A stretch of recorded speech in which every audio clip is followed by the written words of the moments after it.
Maximizing your odds in daily fantasy football demands that you exploit every practical advantage.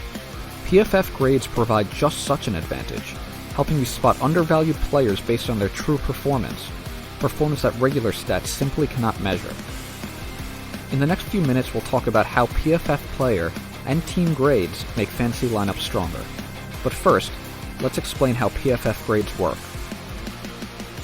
Pro Football Focus and its team of analysts assess each player's performance on every play of every game. Plays are scored on a scale of -2 to +2 in half-point increments, where 0 represents the average or expected performance on a play. A play that earns a player a +2, for example, is a rare showing of skill and timeliness, like a heroic catch when the game is on the line. Vice versa for negative scores. A -2 might be a horrible throw with 1 minute left that results in a pick six and the QB's team losing the game. PFF's grading system is a regimented and controlled system with numerous checks and balances to prevent bias. In fact, PFF has a 350-plus page training manual that outlines every potential scenario that can be graded. And graders are routinely audited to ensure quality and consistency. PFF takes all of a player's play-by-play scoring, compiles it into one single grade, and then normalizes those grades on a scale of 0 to 100. This makes it easy to compare players of the same position. The PFF rating system works like this. 100 to 90 is elite, 89 to 85 is a Pro Bowler, 84 to 70 is a starter, 69 to 60 is a backup, and 59 down to 0 is replaceable. The power of PFF grades comes from their ability to account for context. For that reason, they're a much truer measure of performance. Here's what that means. Suppose the receiver makes a 7-yard catch on 4th and 6, then gets his team a first down.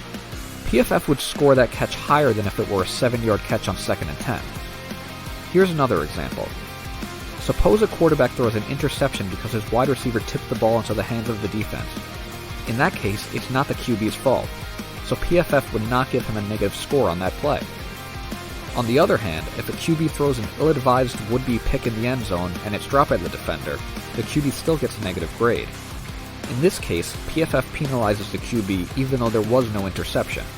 The reason being, there should have been an interception had the defender held on. One final example would be a running back that fumbles the ball in the 4th quarter of a tight game. His grade will take a bigger hit than if the fumble occurred early in the game with a huge lead on his opponent. PFF grades measure pure performances on the field. If you have 2 players with the same salary, PFF grades provide a great tiebreaker. Other things equal, a higher grade at a given offensive skill position implies a higher potential for scoring more points. In fact, PFF grades have proven to be predictive when assessing player and team matchups. DFS Hub is the only comprehensive NFL DFS lineup builder to incorporate PFF grades. Check out the link in our description to see which grades are most helpful when building a lineup on our platform. And if you're not a pro member already, outclass your opponents by joining DFS Hub today. Thanks for watching.